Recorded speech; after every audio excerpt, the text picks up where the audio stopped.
Hi everyone, this is Emery Moorehead from the 1985 Super Bowl Bears, and I'd like to welcome you to a YouTube video on the channel Art 101 with Mr. Burgher on Otto Dix. Art 101 with Mr. Burgher.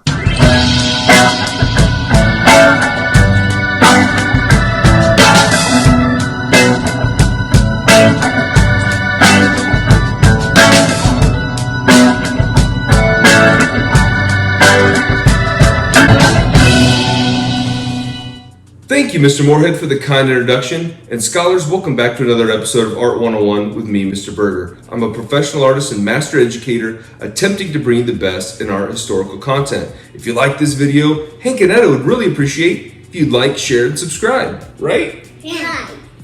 Thanks. I ain't tried it. It almost worked. Well, we're getting ready to watch a little bit of football on TV. And we were talking about the NFL, which started in 1920. Now, in 1920, there's an artist by the name of Otto Dix. And Otto Dix made this painting also in 1920 called War Cripples after his experiences in World War I, which got me thinking, you know what? I've never done a video about Otto Dix. So today, guess what we're going to talk about?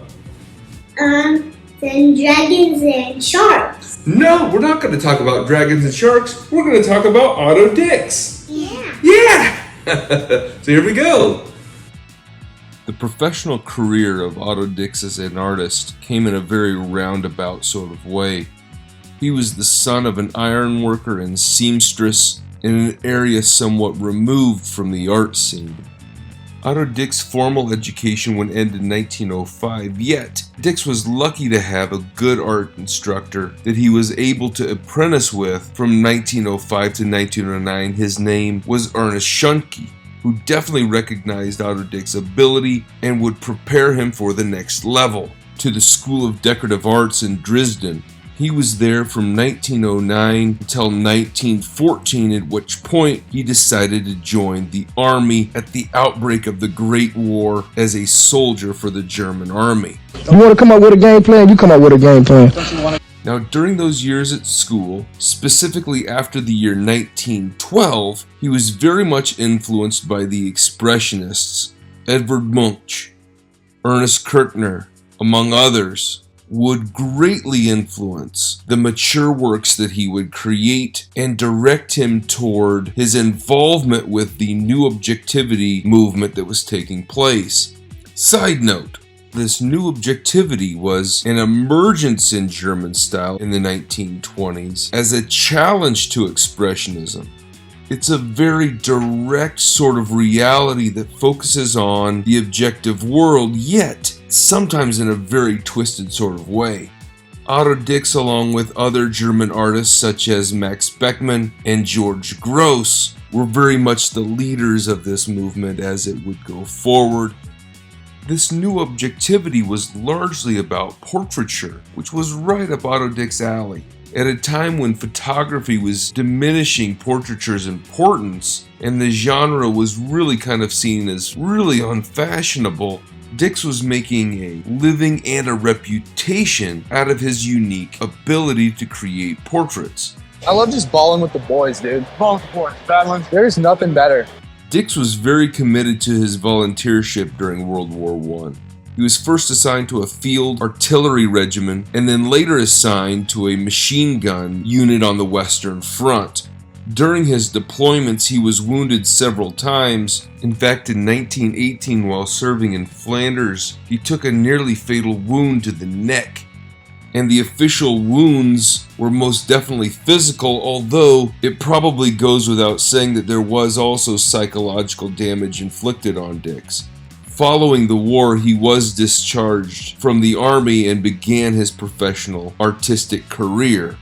Throughout the war, Dix would keep a diary and a sketchbook where he would chronicle his experiences. This would provide the material for his first major series post-war. It was during this post-war time between World War I and World War II that there was very much a positive adventure type sentiment around the idea of war in general. including the war they just got out of. And this very much went against the experiences that Otto Dix literally just went through. He and some other Great War veterans put together a showing called No More War, where they would show depictions of the horrors of war that they just went through. That same year, he published a book of 50 etchings known as Der Krieg, or The War. This was very much modeled off of Francisco Goya's Disasters of War series. It's dark now. Talk to the moon. That's when the monsters come out. From the early 20s on, Otto Dix was very much devoted to a study of the old masters' techniques, their process of layering, and Goya's work was very much a part of that as well. His Disasters of War series that contained 82 etchings of Napoleon's army decimating Spain as well as their own civil war. Both of these artists witnessed the atrocities of war. Now, Goya was simply a spectator. Otto Dix was also a participant, so his perspective is a little bit different. But this series of 50 etchings is considered by some the most powerful imagery to come out of war, and some called the most powerful anti-war depictions ever created. There's no even sense in even trying to create something like that. But Otto Dix was very much multifaceted. His art has death and violence, but also sex and sex sells. Take, for example, his imagery of Anita Berber, this sexy silent film star that was involved in sexual exploits with males and females and would go on cognac and cocaine binges, and for all practical purposes, kind of out of control in her 20s. In fact, so out of control that she passed away at the age of 29. And Otto Dix paints her in this flashy red dress, somewhat beyond her years, which she may have been living beyond her years, but who knows. Anyway, this is a prime example of the type of painting that Dix was creating at this particular period. He was also creating many self-portraits. Scholars would remember him as a somewhat vain artist, always well dressed, presenting himself in the best possible light, always pursuing women and that sort of persona.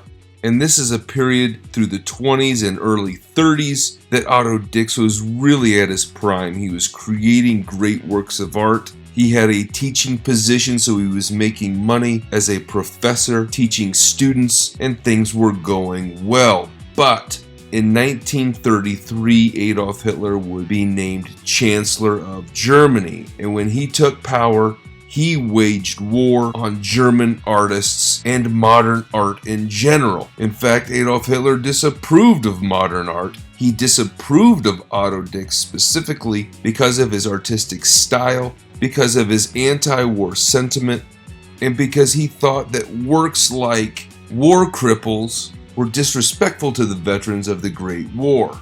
In fact, this art was placed into a Nazi exhibition of degenerate art in Munich in July of 1937. Now you can watch my video on that, but this particular work was never seen again after being placed in that show, and it is believed to have been destroyed. And I'll say this, those are some sick people, mentally sick. The Nazis had confiscated some 260 works by Otto Dix, and as noted, several of these works would appear in the Degenerate art show, would be destroyed, so forth. Side note, German artists really approached World War II in very different ways from a where-to-go standpoint. Gross and Beckmann would immigrate to the United States. Kirchner would commit suicide.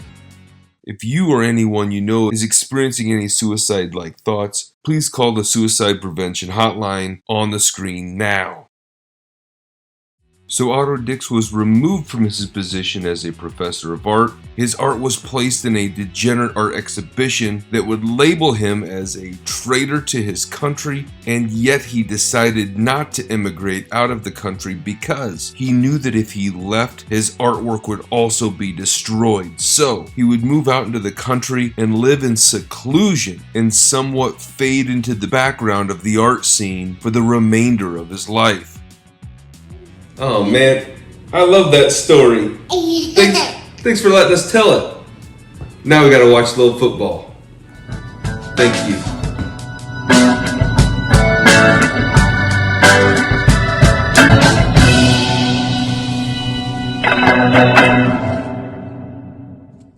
Because you're all going to editorialize and pontificate, but I'm surprised some of the real experts aren't here today.